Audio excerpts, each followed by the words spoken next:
عدیل صاحب خوش آمدید پروگرام میں.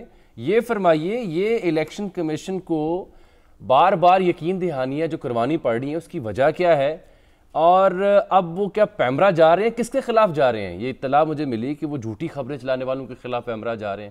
میرا خیال ہے آپ نے کوئی جھوٹی خبر پھیلائی ہوگی. دیکھیں یہ کریڈیبلٹی کہ الیکشن کمیشن نے ماضی میں کیا کیا، ہم یہ تو الیکشن ہوتے نظر آ رہے ہیں، اس میں الیکشن کمیشن کا کوئی کمال نہیں. یہ جناب چیف جسٹس آف پاکستان ان کا جو یہ خود اس معاملے کو جس انداز میں وہ لے کے چلے، جو انہوں نے فیصلہ دیا وہ واقعی پتھر پہ لکیر ہے. یہ کوئی الیکشن کمیشن کی کوئی اس میں کوئی خوبی نظر نہیں آ رہی. انہوں نے تو جو ماضی میں جو وقت پہ الیکشن کرانے کی جو ذمہ داری تھی اس پہ تو عدالت میں جا کے انہوں نے بہانے پیش کیے، وہ تو اپنی دی ہوئی تاریخ پہ نہیں کرا سکے.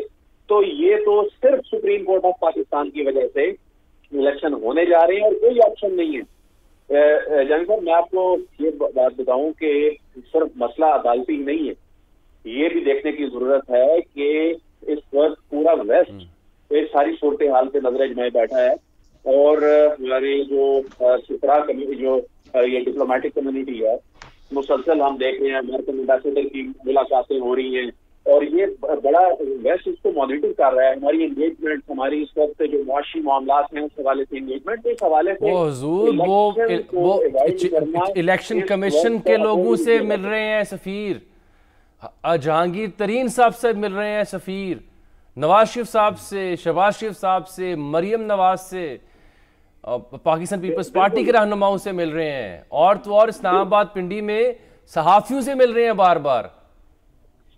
عدیل صاحب اصل بات بتائیں کہ آپ اصل بات بتائیں کیا کہنا کیا چاہ رہے ہیں آپ کہ 8 فروری کو تو انتخابات ہو رہے ہیں نا؟ جی 8 فروری کو انتخابات ہو رہے ہیں، اس میں مارجن نہیں ہے اس کو آپ آگے لے کے جانے کا. لیکن یہ جو الیکشن کمیشن کے تاثر کی جانب سے سوال تھا بنیادی طور پہ کہ جی یہ کیوں الیکشن کمیشن ایسی بات کر رہا ہے. دیکھیں اس میں میڈیا تو کوئی قیاس رہی، کوئی میڈیا آؤٹ لیٹ اس حوالے سے قیاس رہی کون کر رہا ہے کہ جی الیکشن نہیں ہوں گے.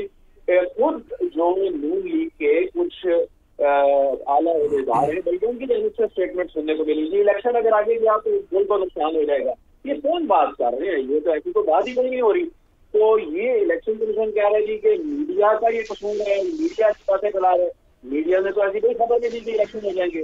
ہاں البتہ اس طرح کی خبروں سے ضرور شاید کوئی پینک ہو رہا ہو کہ جی ابھی جو ووٹر لسٹیں ہیں ان کے پبلش کرنے کے حوالے سے کوئی خبر چلی تو انہوں نے اس پہ وضاحت دے دی کہ وہ پرنٹنگ میں چلی گئی ہیں، وہ ہو رہی ہیں. ابھی حلقہ بندیاں آج مکمل ہو گئی ہیں، کل اس حوالے سے باقاعدہ اناؤنسمنٹ جو ہے وہ آ جائے گی. مزید کیا سرائیاں جو وہ ہیں ان کو دھچکا لگ جائے گا. تو الیکشن تو ہونے جا رہے ہیں، الیکشن کے حوالے سے اس میں کوئی شک نہیں ہے کہ ویسے پولیٹیکل سرکلز میں اس طرح کی مگوئیاں راولپنڈی، اسلام آباد، گرد و نواح اس طرح کی سننے کو ضرور ملتی ہیں، لیکن میڈیا میں چیف کوئی ایسی جسٹس صاحب نے صرف یہی نہیں کہا تھا کہ یہ پتھر پر لکیر ہے، انہوں نے یہ بھی کہا تھا کہ شکوک و شبہات پیدا کرنے والے آئینی خلاف ورزی کے مرتکب ہوں گے.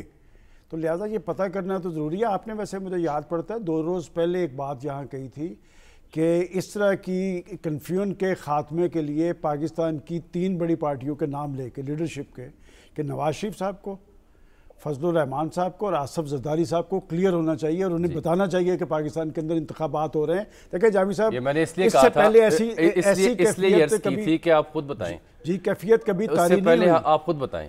ہم ان تینوں شخصیات سے جب کبھی آف کیمرہ ملتے ہیں تو الیکشن کے بارے میں کیا مثبت رائے دیتے ہیں؟